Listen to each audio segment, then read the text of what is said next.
In today's video, we will explore one of the greatest mysteries in the Bible, the story of Cain and his wife.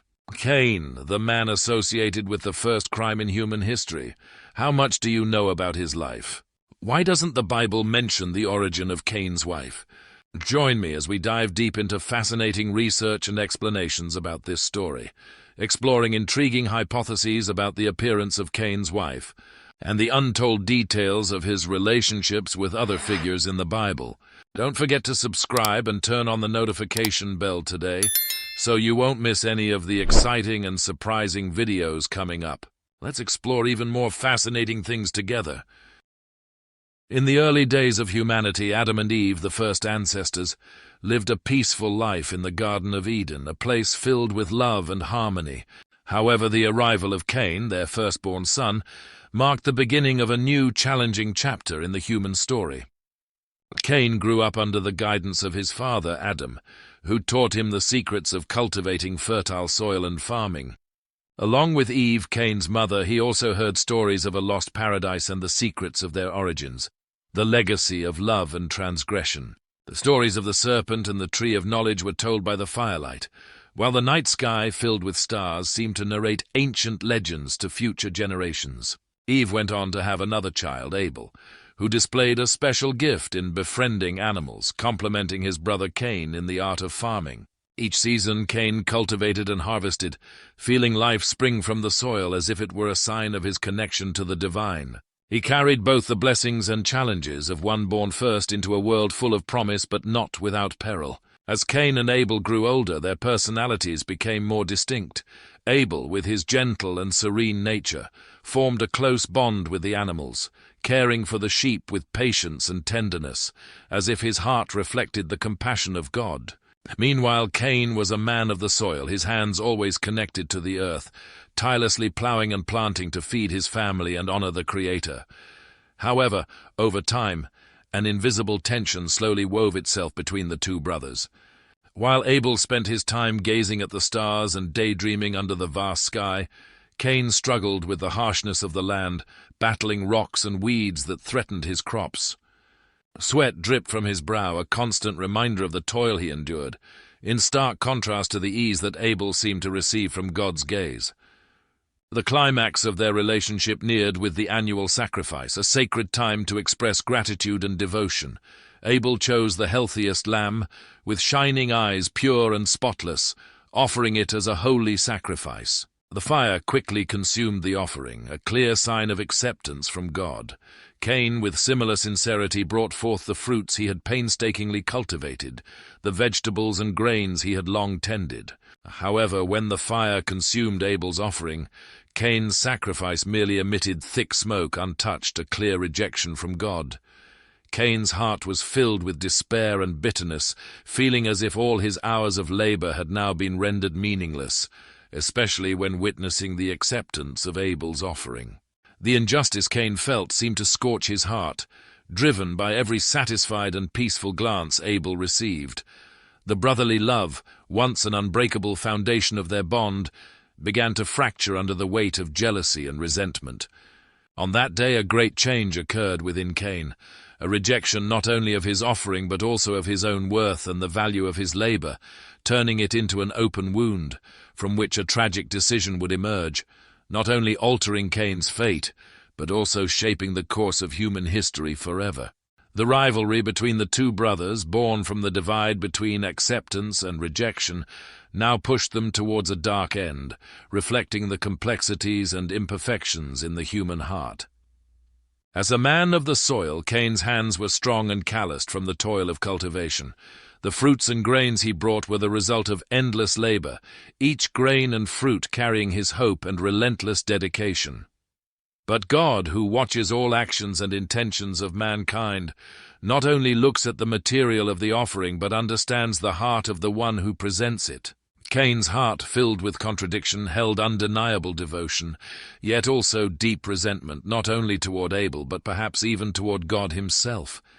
It was the shadow in his soul, the subtle distortion within his heart, that tainted the offering he presented. God in his omniscience seeks not only material offerings but a complete surrender of the heart, a heart free from resentment, pride, or taint from sin. Therefore, God's rejection of Cain's offering was not a failure in the gift itself, but a failure within the one who presented it. One day, Cain invited Abel to walk through his land. Abel, with his innocence and trust in his brother, accepted the invitation, unaware that he was walking toward a destiny already set. Meanwhile, the sky above gradually darkened, a sign of the approaching storm. When they reached the spot and faced each other, the pent-up emotions within Cain exploded. The questions quickly turned into sharp accusations. As Abel realized the fierceness of Cain's anger, he tried to calm him, but all his words of comfort only fueled Cain's fury. In a moment of lost control, Cain picked up a stone nearby, and with a fatal blow he ended Abel's life. Cain, with blood-stained hands, felt the full weight of his actions. The consequence of divine rejection became reality in its worst form: the first death, the first blood spilled because of wrath and jealousy. When God faced Cain, he did not show anger, but a profound sadness that filled the sky. Cain, in that moment, could no longer seek comfort. The punishment he would endure was to live a wandering life, rejected by society, rejected by his very land, just as he had rejected the goodness of his brother. God not only judging but also pronouncing a curse that bore both punishment and protection. Now you are cursed from the earth, which has opened its mouth to receive your brother's blood from your hand. When you till the ground, it shall no longer yield its strength to you. You will be a fugitive and a wanderer on the earth. These words not only condemned Cain to live in exile, but also wounded the very land he had once nurtured. The earth, once the source of his life and labor, now rejected everything Cain tried to sow. He was cast away to the land of Nod, east of Eden, where his life became a lonely journey, a chain of profound reflections on the consequences of his actions. Cain expressed his fear that his exile would lead to his death, fearing that anyone who encountered him would kill him. Understanding the complexity of his soul, God gave Cain a special mark, a mark not only for physical protection, but also as a reminder of his sin and God's continued presence even in punishment. God declared that anyone who killed Cain would suffer vengeance sevenfold, a curse deeply engraving justice and divine protection that he had established. With this mark, Cain was not only protected from death, but also became an eternal symbol of the complex interaction between justice, mercy, and punishment. And in his journey, Cain carried not only loneliness and remorse, but also encountered a woman, perhaps one of Adam and Eve's daughters, who shared with him a part of the story of the first humans and the complexities in their lives. We already have a video discussing the daughters of Adam and Eve, and I will leave the link on the screen and in the description below, so be sure to check it out, as it will bring many interesting surprises. Cain, along with his partner, formed a bond not only between two individuals but also between generations, continuing the flow of life, despite the darkness of his family's history filled with sin and transgression. From this union, Enoch was born, not only continuing Cain's lineage, but also marking a significant milestone in human history. Although Cain carried the burden of his past, Enoch's birth offered him a chance to change, to make a different mark on the world. No longer a mark of violence and curse, but a mark of hope and the possibility of atonement. Cain's bold decision was to build a city, a refuge for his family and those who shared the desire for a fresh start, free from the ties of the past. The City of Enoch became the first human settlement after Eden, a testament to humanity's ability to build society and organization, even in difficult circumstances. The story of Cain, his wife, and their son Enoch reflects the resilience of humanity and the ability to overcome limitations imposed by external circumstances and inner failures. This part of the biblical story is not merely a chronicle of population growth, but a profound study of how individuals and families can shape and transform their destinies, building legacies that transcend prior judgments. Though marked by God's curse, Cain saw in the birth of his son Enoch a spark of hope and an opportunity to reshape his fate. His son not only represented the continuation of his lineage, but also symbolized a new beginning, a chance to start fresh. The City of Enoch, with its strong walls, became a symbol of unity.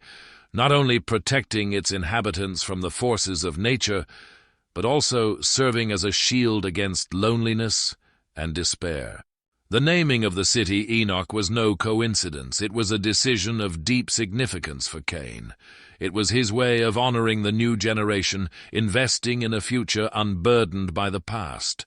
This city was not only a place for Cain and his family to rebuild their lives, but also a place where all those seeking a new opportunity could come together and create a strong community. Enoch, as a symbol, carried the power to regenerate a new story, where atonement was not only for Cain but also for all those who found hope within his community. Over time, the City of Enoch not only developed materially, but also became a cultural hub, a place for learning and exchange. Skills, traditions, and ways of life were shared and improved, forming a culture of collaboration and innovation.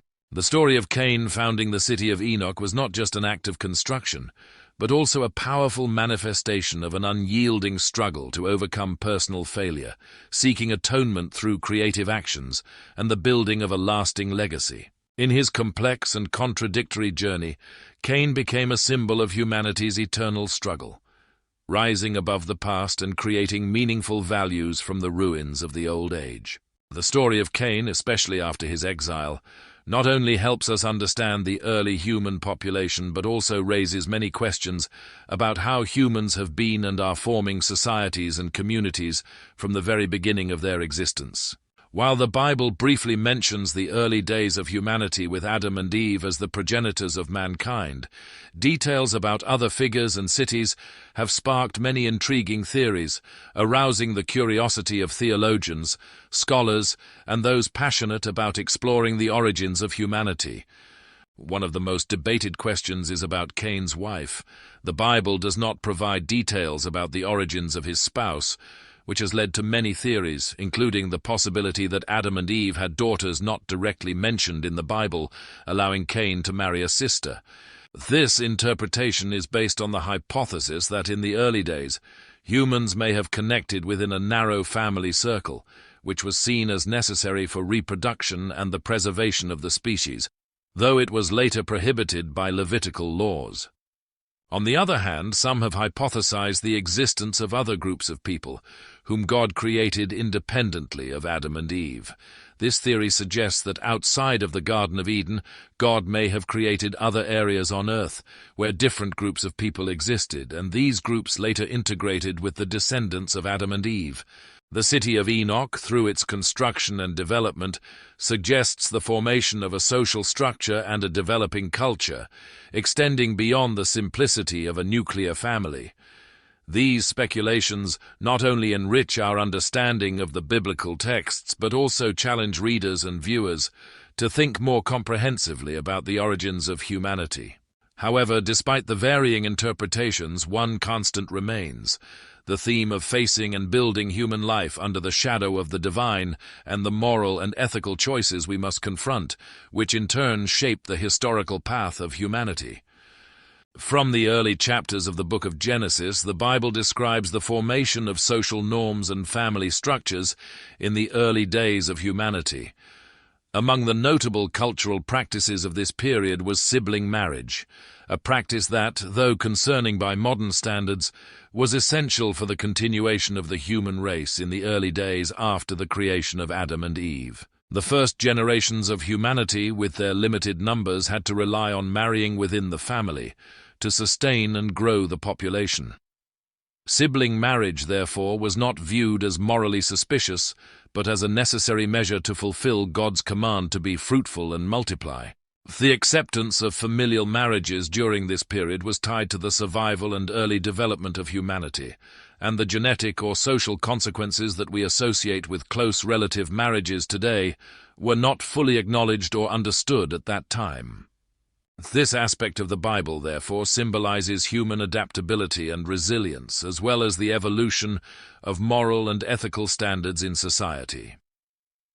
Sibling marriage in the early stages of humanity stands as a testament to the extreme conditions faced by the first generations, and the significant changes in cultural practices and norms that were made as society evolved. This part of the story not only provides insight into the development of human society, but also reflects an ongoing dialogue between divine law and the condition of humanity, showing the interaction between faith and the practical needs of humanity in the early stages of existence. In the early pages of Genesis, the story of creation and the first steps of humanity contains a brief yet profound detail, suggesting a far more complex reality than what we typically imagine. After the tragic events involving Cain and Abel, the Bible mentions that Adam and Eve had other sons and daughters. This is not just a small historical note, but a key window into understanding the rapid and diverse development of the human family from its earliest days. This detail, mentioned in Genesis chapter 5, not only adds to the story of Cain and Abel, but also illuminates the continuation of humanity through other children of Adam and Eve, such as Seth, who is described as a replacement for Abel. This suggests that the family tree of humanity branched out, not confined to just a few notable names we know through the sacred texts. This information is crucial to understanding the rapid development and expansion of humanity in its early days. Adam and Eve, having many children, not mentioned in the prominent stories, reflects a society in formation, with many significant figures left unrecorded by historical records. Marriage between close relatives, a common practice in the Bible, reflects the complexity of social and cultural norms during that period. In the Old Testament, sibling or close kin marriages were not only a common reality, but also carried important strategic meanings. This was not a personal preference or choice, but a means to preserve lineage, property, and family unity. The marital relationship between Abraham and Sarah, for example, is a prime example. Abraham, the patriarch of 3 major monotheistic religions, married Sarah, who was his half-sister. This was revealed in a conversation between Abraham and the Pharaoh of Egypt, where Abraham confirmed that Sarah was the daughter of his father, though not the daughter of his mother. This practice, though less accepted today due to ethical and genetic reasons, played a crucial role in preserving the survival of communities in the early days of humanity. Marriages between close relatives in the Bible serve as evidence of the harsh conditions faced by the early generations, and significant changes in social norms were made as humanity progressed. These stories, through the lens of cultural norms, reveal humanity's adaptation to the circumstances and needs of the era, while also reflecting changes in thinking and divine laws over time. The story of Isaac and Rebekah, like many marital tales in the Bible, reflects the complex family and social practices of the time. Isaac, the son of Abraham, married Rebekah, the daughter of Bethuel, and the cousin of his mother, Sarah. This marriage was not a mere coincidence, but a carefully crafted strategy, with Abraham sending his loyal servant back to his homeland to find a wife for Isaac from within the family, thus preserving the family's traditions and beliefs. When we look at these marital stories, it is clear that they served not only personal purposes but also helped build and strengthen society, reflecting the complex social, economic, and religious dynamics of the time. Over time, as the population of Israel grew, the complexity of social and familial relationships increased, requiring changes in regulations and social norms. This was the context for the emergence of the Mosaic laws, a legal code issued for the people of Israel to guide moral, social, and religious behavior. Among these, laws regarding marriage between close relatives were introduced to meet the needs of an increasingly complex society. These restrictions, outlined in the book of Leviticus, prohibited marriages between siblings, uncles and nieces, and fathers-in-law and daughters-in-law, aiming to protect the health and sanctity of the community while maintaining purity within the nation of Israel. The Mosaic laws on marriage between relatives reflect a shift in social structure, as the Israelites settled in Canaan and faced the influence of other cultures with differing religious and social practices. The implementation of these laws was not only a response to external changes, but also a necessity to ensure the integrity and continuity of Israeli values. These regulations not only shaped family and societal structure, but also functioned as a code of conduct, reinforcing community cohesion and protecting collective identity. Moreover, from a practical standpoint, the restrictions on marriages between close relatives helped prevent genetic issues that could arise from a genetically homogeneous population. This highlights the foresight of the Mosaic laws, which can be seen as an early step in understanding genetics and inherited health. Ultimately, the richness of biblical stories lies not only in their content but also in the diversity of ways they can be understood and interpreted. The story of marriage in the Bible is a prime example of how cultural and societal practices can evolve over time to meet the needs and challenges of society. These laws are not merely reactions of an ancient society, but also lessons in change and adaptation, helping us better understand the development of moral and cultural norms throughout human history. The Bible, a sacred text revered by millions worldwide, has not only been a source of moral and spiritual guidance for centuries, but also a foundation for establishing life principles for faith communities. Scholars, theologians, and believers have continuously studied and interpreted these scriptures, seeking deeper understanding of how the teachings can be applied in daily life. However, throughout this process of interpretation, a great diversity of understandings persists, reflecting different cultures, eras, and personal perspectives. Yet, two fundamental principles consistently stand out and serve as strong pillars in the interpretation and application of the Bible: surrendering to the will of the divine and respecting tradition. These principles not only guide biblical interpretation, but also shape the way faith communities live and uphold those teachings across generations. These two principles not only coexist but also intertwine, creating a solid framework for the development of biblical interpretation. While scholars may debate the nuances of passages or how to apply regulations in today's era, these foundational principles help maintain a balance between innovation in interpretation and fidelity to the faith foundations passed down through generations. This ensures that the message of the Bible remains preserved and honored through all generations. The story of Cain's wife, though shrouded in mystery within the biblical text, offers an intriguing glimpse into the complexity of human origins and social practices in the early days of mankind.